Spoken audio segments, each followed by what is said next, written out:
For me, I do think the biggest opportunity is that they have not clearly defined success for their customer.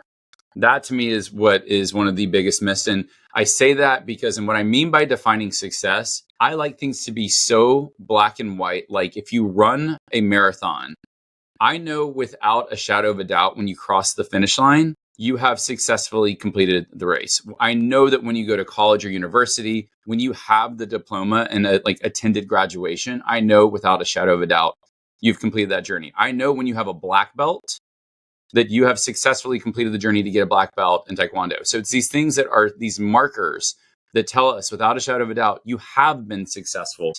For a lot of people, they need to have that clear pathway from a beginning, middle to an end. And so that is what I think is the biggest missed opportunity for a lot of businesses.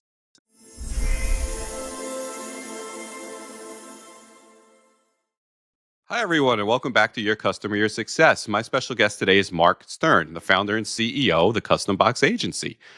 When I was first introduced to Mark via email, I took a look at his company. I said, oh, that's nice, some custom boxes and such. But when I talked to Mark for real for the first time over Zoom, I was blown away. They are a whole lot more, and I can't wait to have you hear this episode with Mark. Basically, his firm and his team help national brands reshape their customer journeys with a really innovative approach, which brings together strategy, interaction, and even some gamification. And boom, they deliver amazing immersive experiences that customers can really enjoy in their own homes. We're talking tangible stuff that you have in your hands. And this is really great stuff coming your way in this episode. So trust me on this. Mark, I'm so excited to have you here today. Welcome to the show. Gary, it's so great to be here. Thank you so much. Yeah, it's such an exciting concept that you're working with because, like I said, when I first said, okay, this sounds nice, but wow.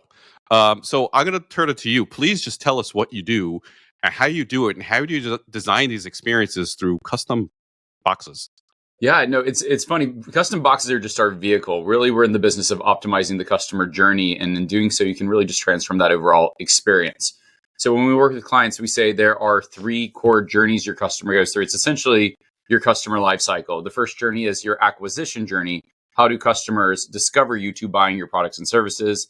Then there's the deliver journey, which is onboarding to the promise, delivering the promise you sold them on. And then there's the retention journey, which can be recognition or introducing the next journey in terms of how you can serve or support them.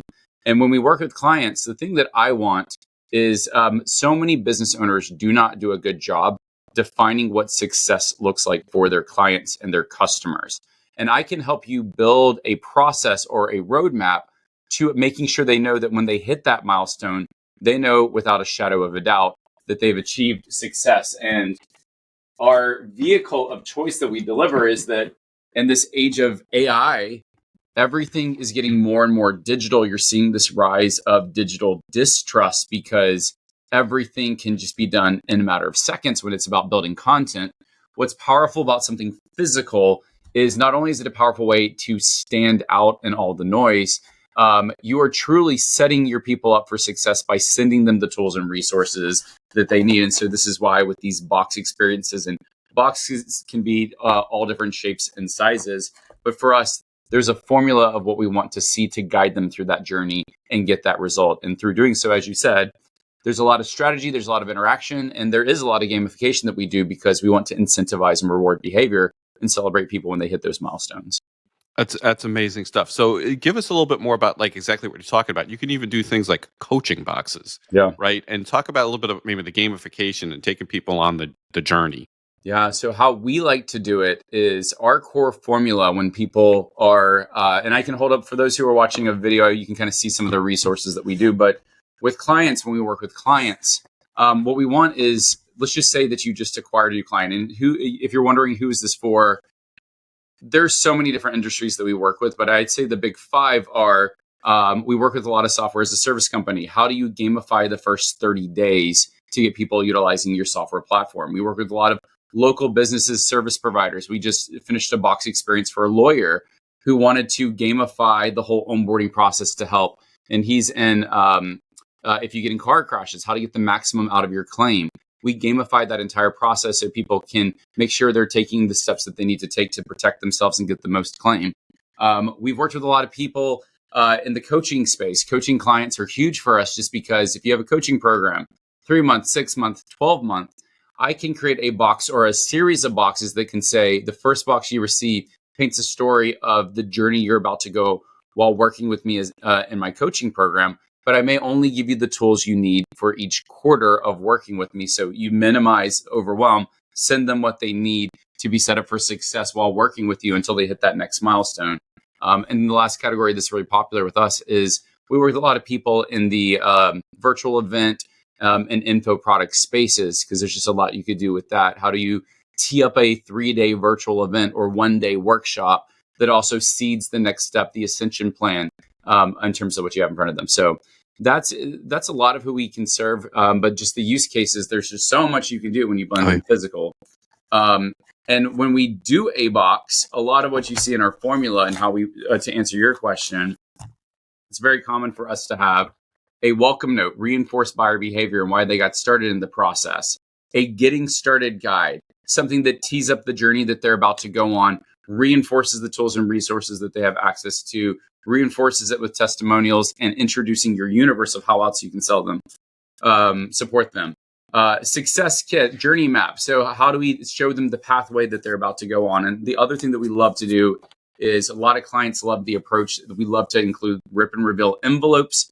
What these are is it's all about minimizing overwhelm. Imagine getting a series of envelopes that help gamify the process in a way of saying, when you start the challenge or the experience, all you need to do is focus on opening the first piece of the equation. And when you complete it, you earn the right to go to the next one. So it's, again, about minimizing overwhelm, keeping people focused, and incentivizing. We have had clients do badging structure and so many different things. But I mean, the sky's the limit when you start to introduce physical products into an experience. Yeah, it's amazing stuff. And for everybody who's listening on the audio, please check out the video, because Mark's holding up some of these tools and some of these products for you. And, you know, I thought it was great. Now, when I do this podcast, I clear up behind me, but I had a table full of Legos and Lego boxes, because I've got school age kids that are just Lego fanatics and they love this stuff. And they sometimes they save the box. And, you know, I come from a background where I love the tangible stuff. I love the technology, and I have all the, you know, all the gizmos, and I mess around with AI, I help train AI. But I still like the physical book. I still like a few physical things. And I come from an age where we grew up with physical games and boxes. Yeah. And then I turned to the video games. Early adopter of Intellivision, for anybody who was listening out there remembers that. But tell me a little bit more. So I identify with the physical experience stuff, and I'm just, it's interesting that I met you now, because I started to think about those things with my kids, that we need to get them back into physical games and get out of their face out of the Nintendo and the tablet. But why do you think these physical experiences enhance the journey so much now? I think maybe more than ever, there's a better opportunity for it. Yeah, it's really, if you hear the saying, what's old is new again, you're really seeing this with, and this is exactly what we're seeing in this age of AI right now. What I love about the physical is this business started out a necessity for me. I was in corporate America for years. When I made the transition out of corporate America and started to become an online entrepreneur, one of my biggest frustrations was I would be investing in these coaching programs or these courses that I'd spend thousands, if not tens of thousands of dollars in. And then they'd say, go print out these resources.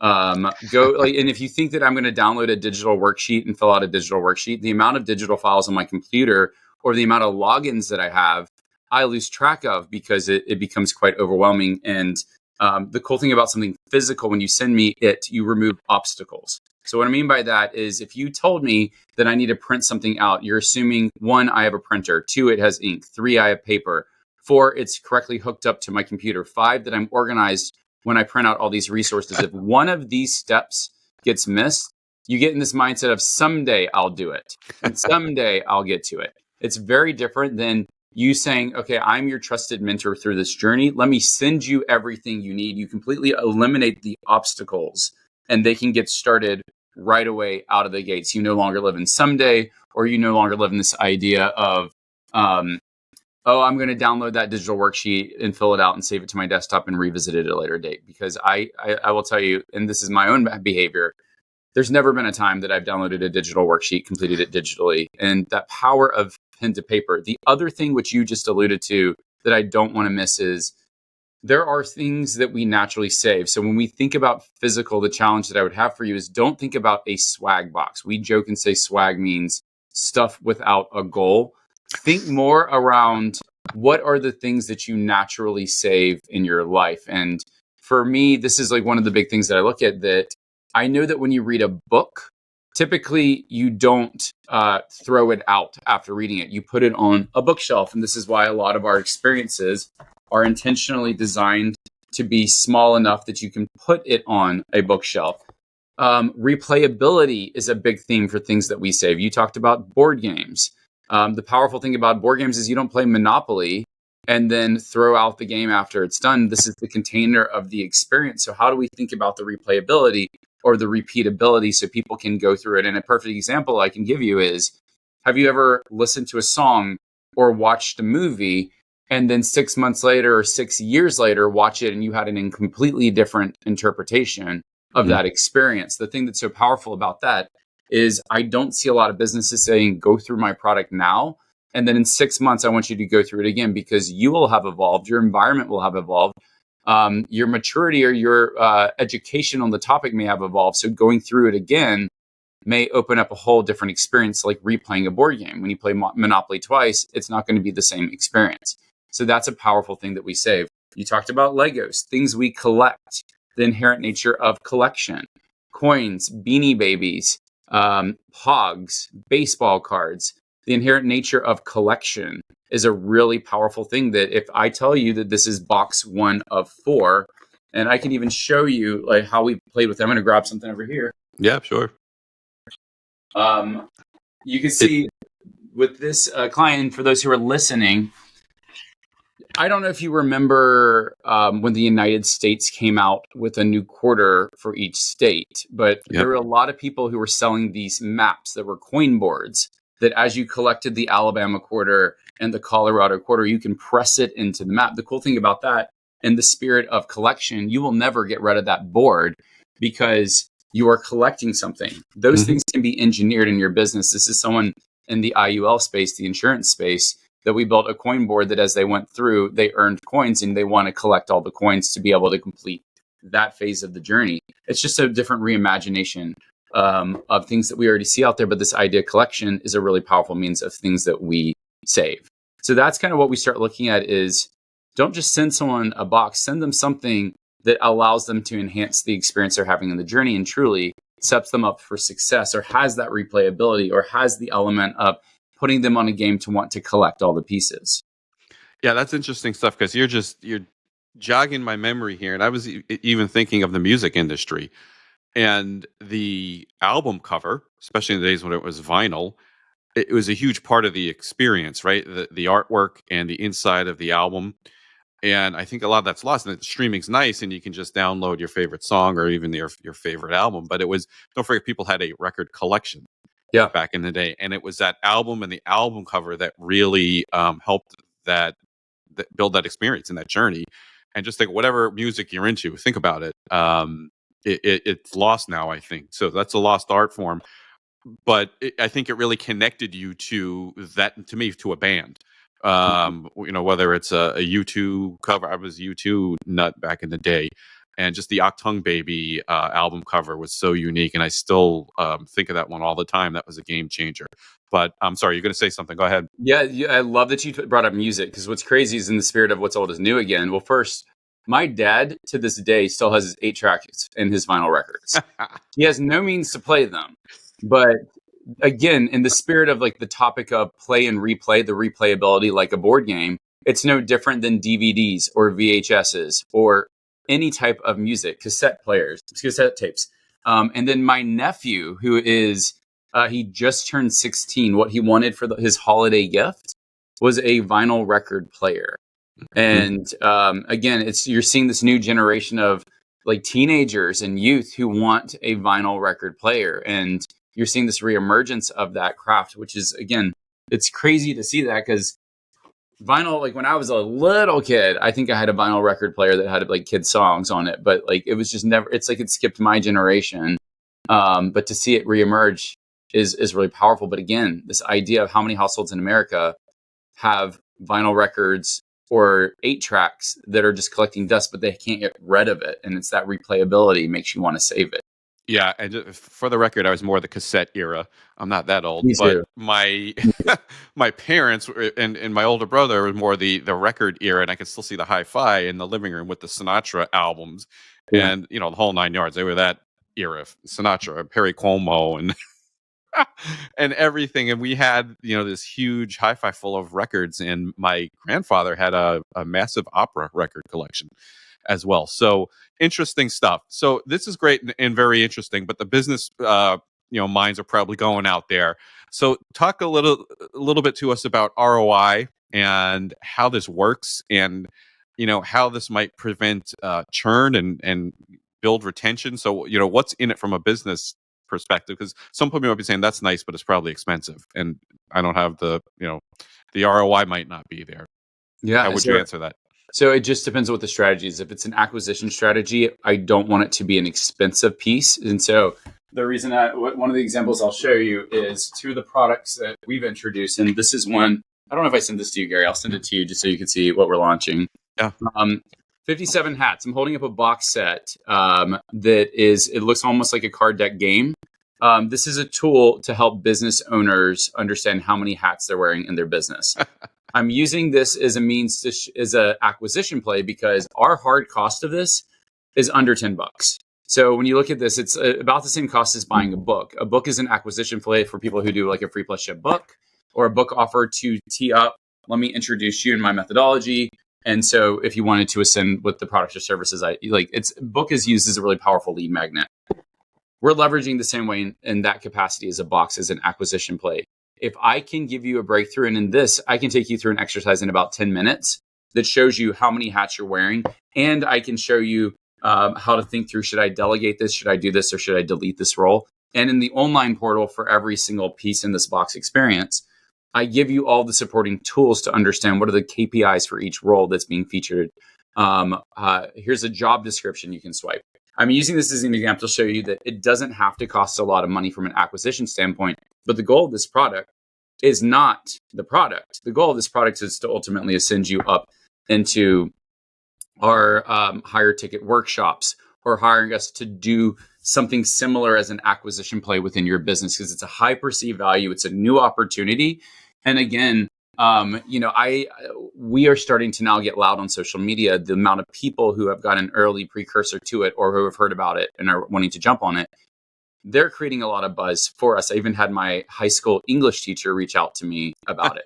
So I'm using this as an example to say this is a new strategy that we are testing. To answer your question, whether it's a challenge or workshop, what's really powerful about it is when you add box to it, typically what we see if a box is added, take rate, if it's given the option to say you can go through this experience without a physical resource or with a physical resource, typically we see about a 60 to 80% take rate on the box as part of it. And then from an ascension, when you start comparing the numbers, it was amazing. When we launched it for one of our partners in the print on demand space, he doubled his conversion and doubled his back end, which 4x the value of the campaign. The only thing that he did different was introducing a box. Penelope Jane Smith, when we introduced it for her virtual event, Financial Freedom 101, not only did she have the highest show rate, and she's been doing these virtual events for decades, she said this is the highest show rate of any event that we had and the highest conversion. I think she doubled her conversions on the back end as a result. Those are different ways that are precursors of acquisition for delivery. We've had clients that have done large launches that said, hey, you can refund in the first 15 or 30 days. We'll give you a full refund. The only thing that we ask is that you just ship us back the box experience. One of our clients, when she tested this out, her refund rate was a fraction of a percent. It was less than 1%. I think it was less than 0.5%. I think that she did about 3,500 shipments and about 19 people sent back the box. And so now we see that for the stickiness of it, you add something physical, and this is something that we typically see, complementing something digital. What's really powerful about it is there's a higher perceived value, but more importantly, it's about reducing overwhelm and setting people up for success so they see the pathway of what they need to do. So many businesses just kind of throw you in the deep end and it's hoping that you're able to figure it out. So this is what we're starting to see pretty heavily. And then on the retention on the back end, a big part of what we do is I really think that we're in the business of retention. There's just so many ways that, again, when you introduce this idea of collection, here's box 1 of 4, how we see the engagement rates. We have one client that is in the relationship space. She has a high ticket program that she's been building for years, but her stick rate is in the 90% year over year because people want to ascend. And I'm holding up my hand, pointing at some tiles on my wall, but she has a year 1, 2, 3 in masters.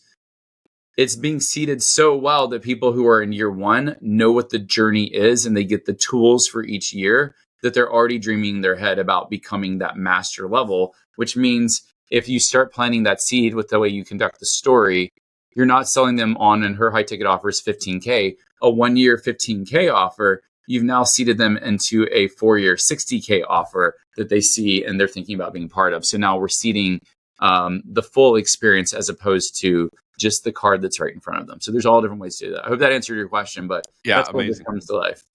That's great stuff. So let me try to sum up this part of the interview with this. You've said this in a bunch of different ways, but if you could sum it up, what would you say are like the biggest missed opportunities that businesses overlook when they're crafting customer journeys? For me, I do think the biggest opportunity is that they have not clearly defined success for their customer.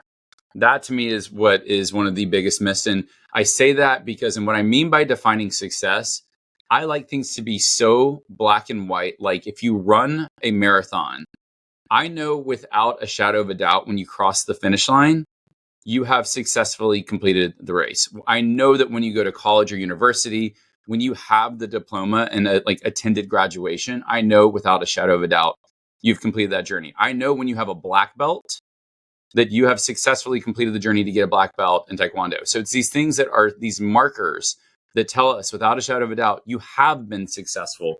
And I feel like a lot of people just start a journey. And for me, I do a lot of thinking in my business. If I buy a product, I want you to guide me to success. I don't need to be the leader. I just need to be told what to do because I will lead in my own capacity in my own business. For a lot of people, they need to have that clear pathway from a beginning, middle to an end. And so that is what I think is the biggest missed opportunity for a lot of businesses. And a lot of businesses struggle in understanding like how to define that. Yeah, no, true. It's certainly something that I think companies miss, or they missed. Their definition is lacking. Let's put it Yep. that way, and it leads you down the wrong path. Certainly. So speaking of paths, what I don't want to leave without talking about your career path a little bit. Okay. You have not always been an entrepreneur. You started in the corporate world in consulting, right? So, That's can you tell everybody a little bit about your path and what led you to the world of entrepreneurship and some of the challenges and how do you get started? All that kind of fun stuff that people out there might be thinking about. Yeah, no, thank you. Great question. No, I grew up in Alabama. I was raised that there was like one natural pathway to, having a fulfilling life, and that was to graduate high school, go to college, graduate college, get the job, go to grad school, get the dream job, and the house with the white picket fence, and life is great. And I followed that path to a T. I was president of my high school, my college, my grad school. I had one job. I did experiential marketing for Pernod Ricard. So in the beverage world, Absolut, Jameson, Malibu, a lot of the spirits from undergrad to business school. Got my MBA at Duke, who's in the tournament right now. And then after I graduated Duke, started with Deloitte Consulting, and it was 2012. I found myself $165,000 in student loan debt. 2-year commitment to this consulting firm. And if you know consulting life, it's Road Warrior life. A cab would pick me up at 4:45 every single Monday, take me to the airport. I live in airports, airplanes, hotels, fly back on Thursday or Friday and do it again the following Monday. I had no life and was introduced by accident. I attended a conference I had no business being at, and I went alone. It was a conference called A-Fest by Mind Valley. And it was the first time I was exposed to online entrepreneurship. And I think everyone at the time has read 4-Hour Workweek because that came out in about 2010. And we were dreaming of this idea, but I didn't think people actually did that. And I'm not a 4-Hour Workweek person, but that's where I started meeting these people who had taken control of their life in a different way and were fulfilled in a different way that wasn't corporate America. And so that kind of led me on this journey to exploring the online space. It kind of blew up my reality that I thought I was on. I thought I'd become a partner at Deloitte. Had a day that it was between Christmas and New Year's of 2017 that went to bed and had this premonition that if I stay at Deloitte, it will kill me. And I came back from Christmas break and told the partner, this was in early 2018, that I had to go. And I had no idea what it would be that I would do. I just knew if I could release the capacity that, Deloitte held in my brain, because my brain was 98% Deloitte in consulting, I could at least find the creativity to figure out what it is. And, that led me on the journey that I started in virtual events. I thought virtual events were really tough to watch without sending people something, because it's what I wanted. And so when I did it, I would send people something in the mail. They would get these box experiences and ask me how I did it. And I kept on saying, here's how you do it. But look at what I'm doing in virtual events. You want to do a virtual event? And the demand just increased and increased. And finally, when COVID happened, it was, do I want to be the virtual event guy, or do I want to be the custom box guy? Because I was, people knew me as two different things in the marketplace, and decided to kill the virtual event business I'd been building and go all in on these boxes. And so that's kind of where this pathway started. It started out of a need for me. I wanted to be just send me what I need, because no one was doing that. And it just has evolved since. That's amazing. That's an amazing story. So for the budding entrepreneurs out there, biggest hurdle and maybe the best piece of advice you could give them. Best piece of advice I can give you is this, especially if you're in the corporate realm. This is where I fell flat on my face early in the game. I thought I was a high performer in corporate, and therefore switching to entrepreneurship, I would crush it in entrepreneurship and then the stream story. And I ended up falling flat on my face. I couldn't get anything to work, because what I was doing is I had a corporate mindset playing an entrepreneur game. So the breakthrough I had is corporate versus entrepreneurship is like checkers versus chess. The game board looks the same. It's the same game board for both games.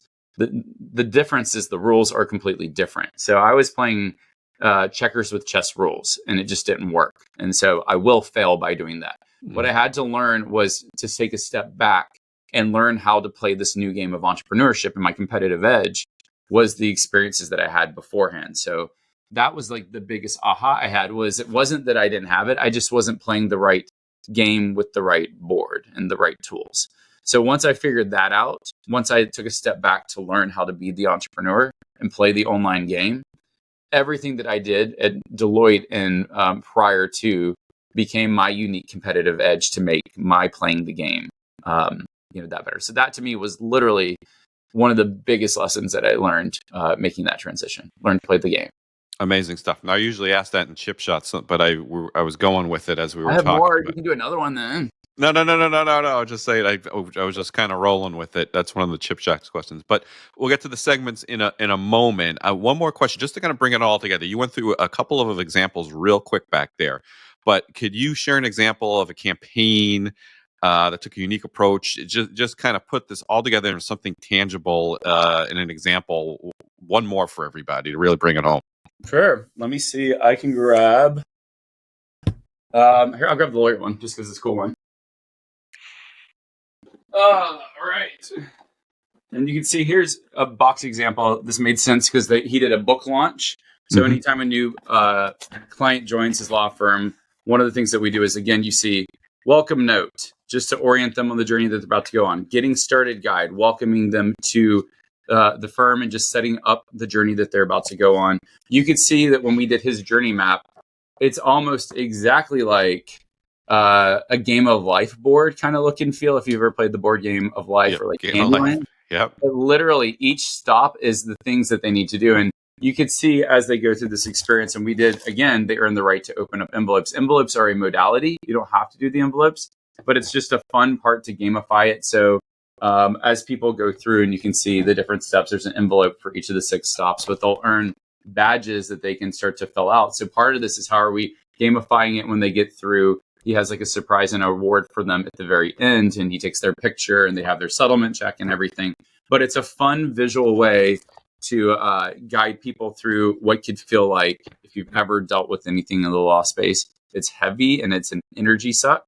Yeah. It's a way to bring a degree of entertainment and whatnot. And again, we have so many tools and resources that we provided them, a planner that we're literally saying, there are things that we need you to do.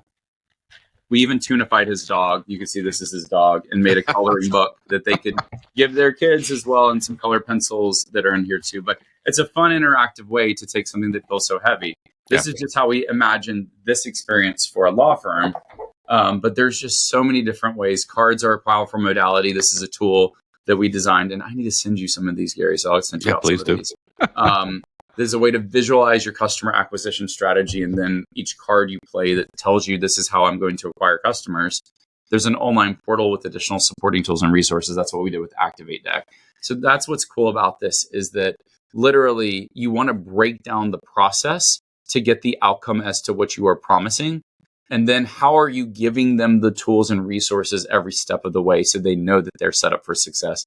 And the cool thing about having a defined journey is, if you were at start here and I got you through phase 1 or part 1, I can say without a shadow of a doubt, you've gone through a transformation, because you're no longer at the beginning. You're further along on the journey, and you're one step closer to wrapping up this equation as to why you started with me in the first place. That's the power of the visual. Amazing stuff. I would never think of it for a law firm, because everybody usually, it's not a great topic if you're talking to a lawyer. No offense, I was raised by a lawyer, but I'm just saying, most of the time, you're right, it's a heavy topic and sometimes not so fun, unless you're buying a new house or something, and then maybe. But great stuff. All right, we're going to shift over to the segments. All right, it's time for Does It Hold Water, my favorite segment. It's become a favorite of my audience as well. This is where I ask my guests to be our resident expert witness for the day. I read them a quote, piece of thought leadership, and they let me know if it holds water or not, if it's got a few holes in it. So, Mark, you ready? Yeah, let's do this. I got a simple one for you today. Uh-oh. Really easy.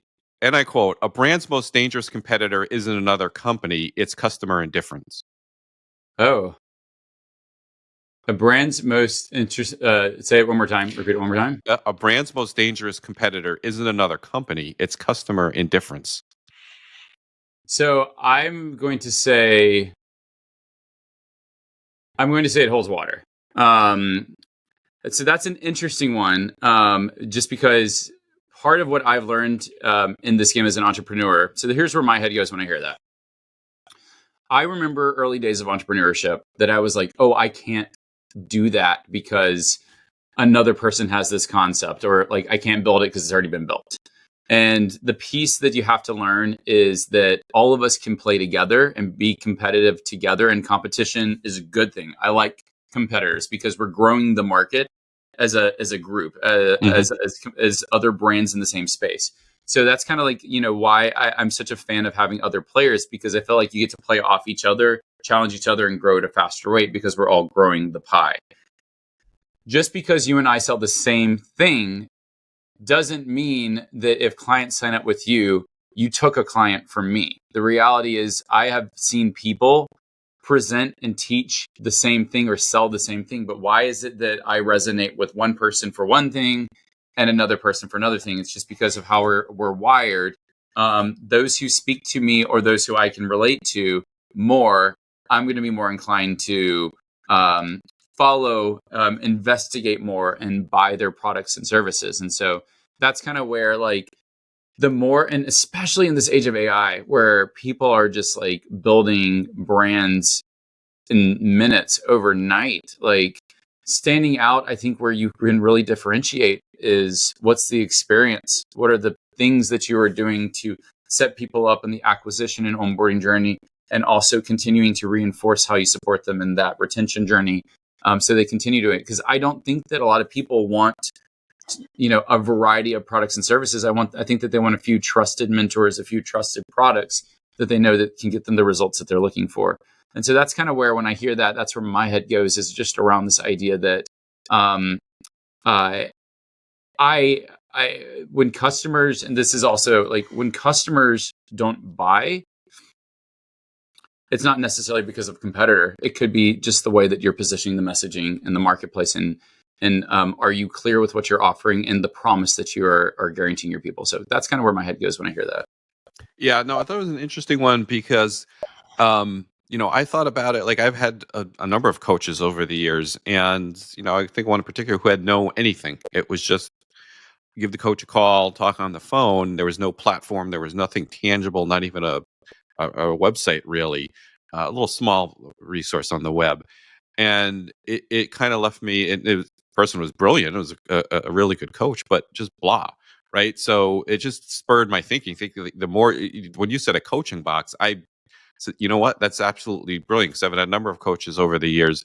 If you sent me something like that, I think it hits that indifference, right? Like it just makes you think a little, and you have that uh, kind of direction right in front of you. Because I do the same thing. Like I've got all these PDFs saved. Oh yeah, I took a class on whatever it was, experience management, and I'm going to print off all the things and put them in a notebook. And yeah, no, that never happens. So, Never.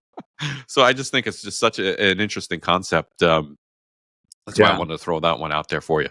If you're looking at the coaching space in particular, like I've done the same thing that I've heard people say, oh my gosh, this person is such a great coach. And then I joined the program and I'm like, where's this great coach? Because again, this is kind of where value is a little bit subjective. And I actually think the online game in particular, the bar, it's risen a little bit, but like where I came from in corporate America, the bar is so high in terms of what value is. And then I go in the online space and I see a lot of what coaches are doing. And the bar is so low that if you just do a little bit, people are just impressed because it's a slight wiring. But I look at it going from the world. And this is kind of where you just say value is subjective. Just because it's of value to you doesn't necessarily mean it's going to be of value to me. But this is where, like, if I can show you what good looks like, it'll reset your bar in terms of like what good or great or incredible looks like for an experience. And then all of a sudden you're going to have higher standards in terms of what you're going to be seeking to get you that result faster because you feel better set up for success. Yeah, no, just really cool stuff. Great idea and great stuff. Definitely, if you're a coach out there, I hope you're paying close attention because I think Yeah. it's a great way to differentiate yourself and um, get into getting rid of that indifference. Okay, we're going to move over to Chip Shots. Chip Shots is my short form questions, fun yet still professional conversational questions. Try to get to 3 or 4. And the one I have to ask you, because we have a great book list going, Mark, one book that has significantly influenced you, your personal or professional life, and how did it impact you? Who Not How by Benjamin Hardy. I don't know if you've read that one yet. Have you? No, no. Who Not How is incredible in just a simple sense of uh, it's a good reminder that we get so hung up that things that stop us as business owners is that you're like, I'm going to get to it someday. And the premise of this book is stop asking yourself, how should I be doing it? And start asking who. And by finding the who's out there, they could be kind of the catalyst to propel you in your business to the next level. And so he breaks it down into like personal, professional, and like relationship. And to see how he starts exploring this idea and this concept of the who's in our life is a really powerful thing. And it's happening right now with one of the businesses is that, when I came up with this concept of 57 hats, the great thing about it is I saw the vision and the pain point that I experienced as a business owner when I hit certain milestones with growing my team and like taking hats off of myself. But I did not have the how when it came to the back end and sales. I don't have an agency that can help you staff these people. It's just not the world that I live in. The partner that we have that I partnered with does have not only the means of his own staffing agency, but he also has a front end agency that focuses on go to market strategy. He doesn't have the product development piece. And so when you bring me with product development and producing a product with an entity that's focused on getting it loud and getting it out to market and being able to support on the back end with the staffing agency, all of a sudden he becomes this powerful who in my business that can take this product to the next level in a way that I would not be able to do by myself.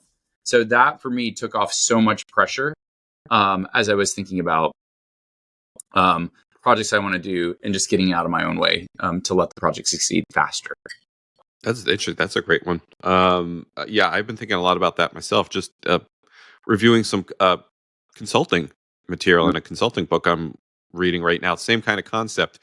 I've been a little too worried as a new consultant myself on the how. How am I going to do this, and what's my platform, and how am I?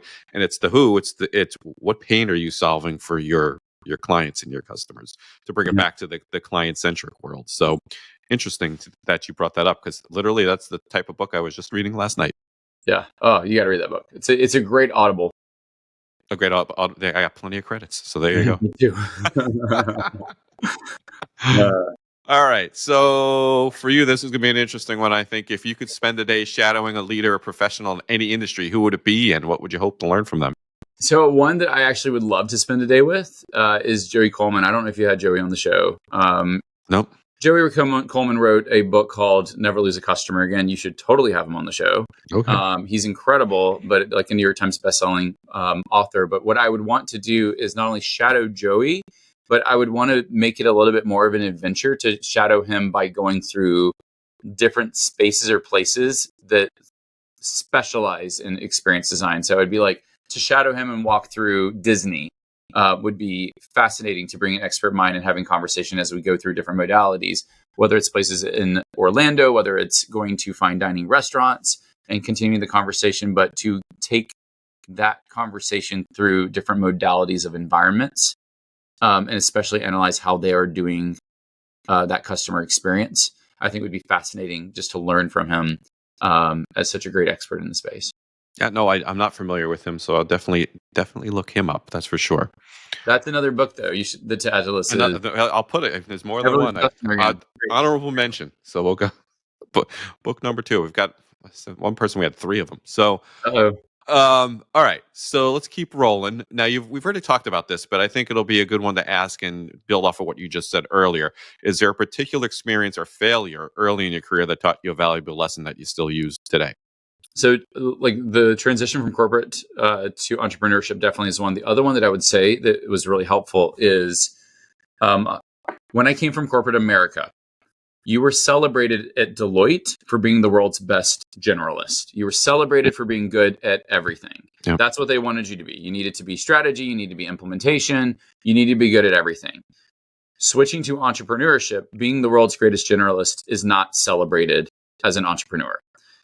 Being known for something is a lot more powerful. And the best way that I can describe it is just think about the law of reciprocity.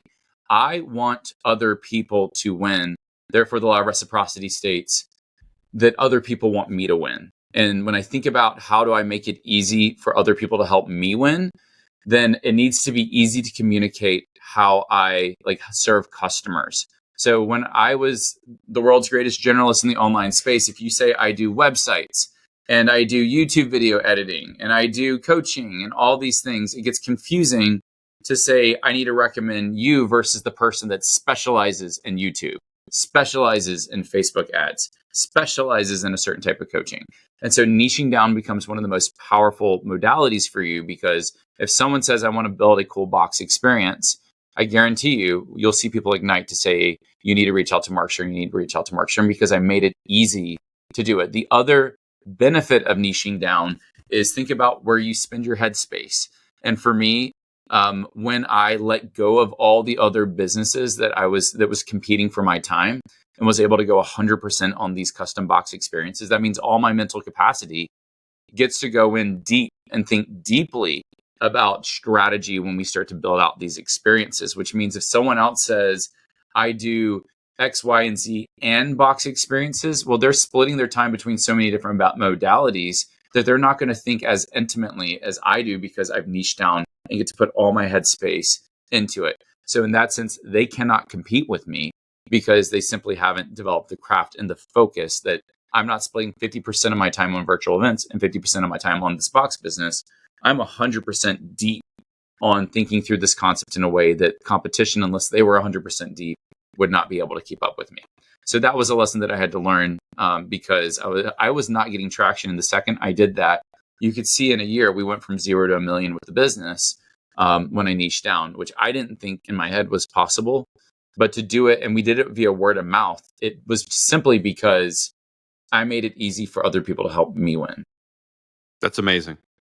And I struggle with that myself a little, because I've always thought myself in my head as more of a generalist because I'm managing these client relationships. But it's only recently, and this podcast is one of the results of me thinking through that. What am I really specializing in? And it's, building those client experiences and managing those relationships and the retention that comes along with it, and the way to do that correctly. and not lose sight of the customer centricity and the employee experience and everything that goes along with it that I think a lot of people miss, or at least they think about it, they say it, and they don't really live it. Does that make sense? Totally. And I'd say you are so well positioned as we go deeper into this age of AI, because what's going to be happening is knowledge is going to get so commoditized, and Yeah. everything that was your competitive edge is fine. Like people who used to in the copywriting space, like just watch what's going on. People used to charge $20,000 to draft like a sales letter copy for a website.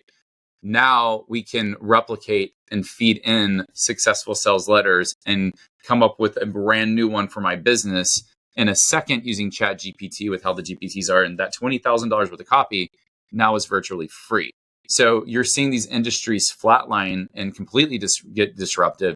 What you're doing with the customer experience, employee experience, to me, that is going to be the game that we're going to be seeing, because it's a little bit more of the intangible that an AI platform cannot easily solve for in the same capacity of just like the human care can.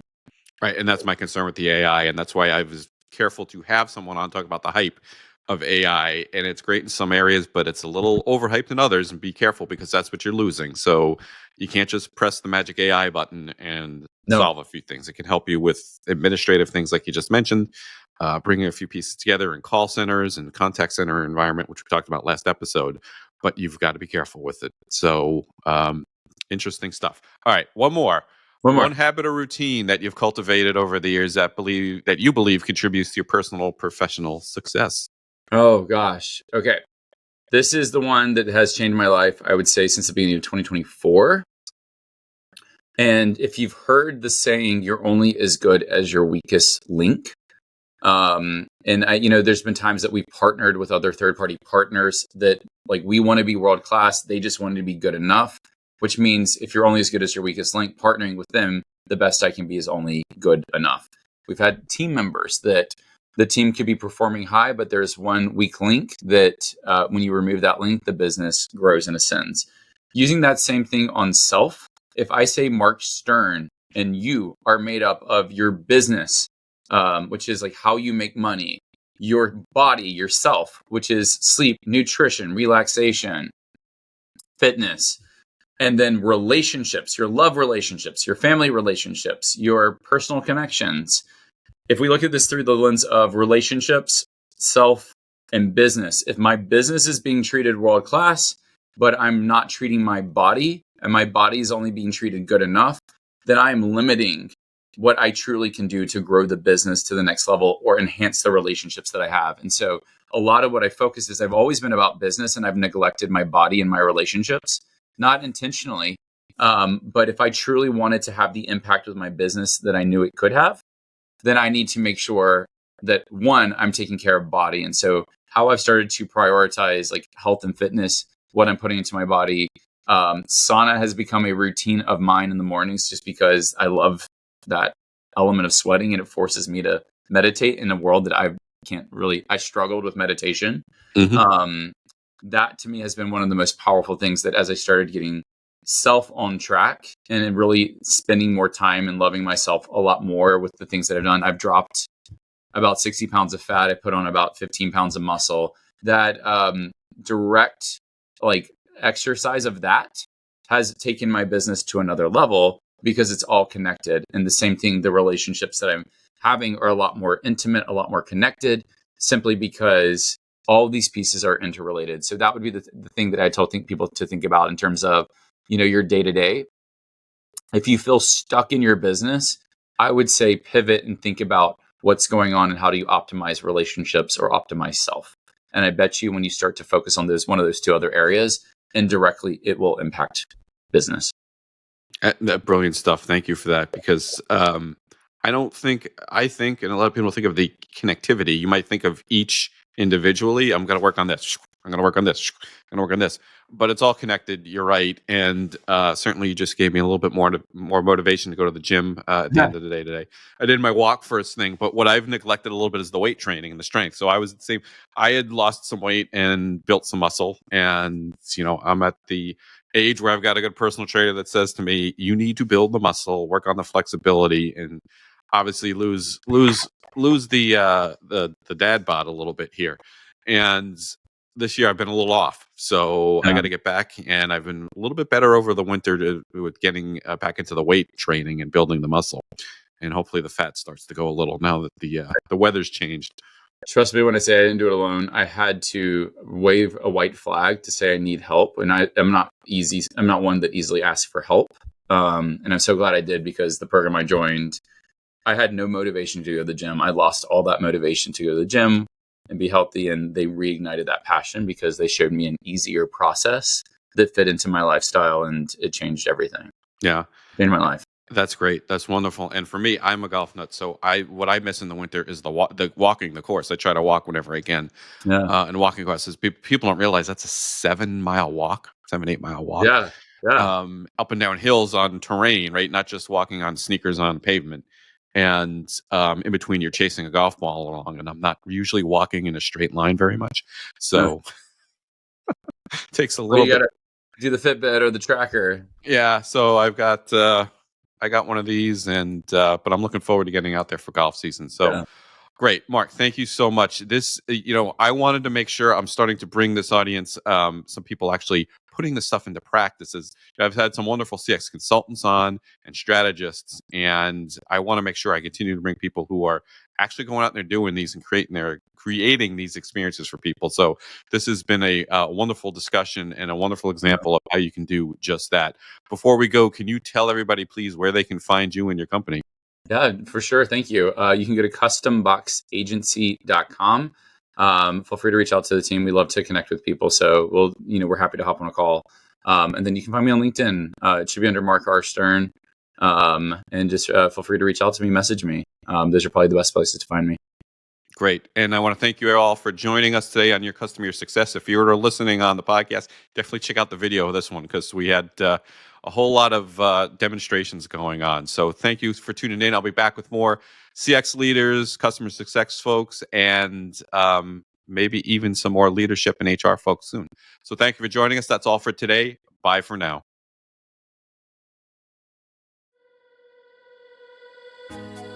That's a wrap. Thank you so much for tuning in today. We hope you found something insightful that will enhance your experiences and drive your success. If you enjoyed the episode, please leave a review and share your thoughts to help us improve the show. Don't forget to head on over to marracxhub.com for more ways to connect with me and learn more about experience management. Until next time, I'm Gary Marra, working hard for your customer and your success.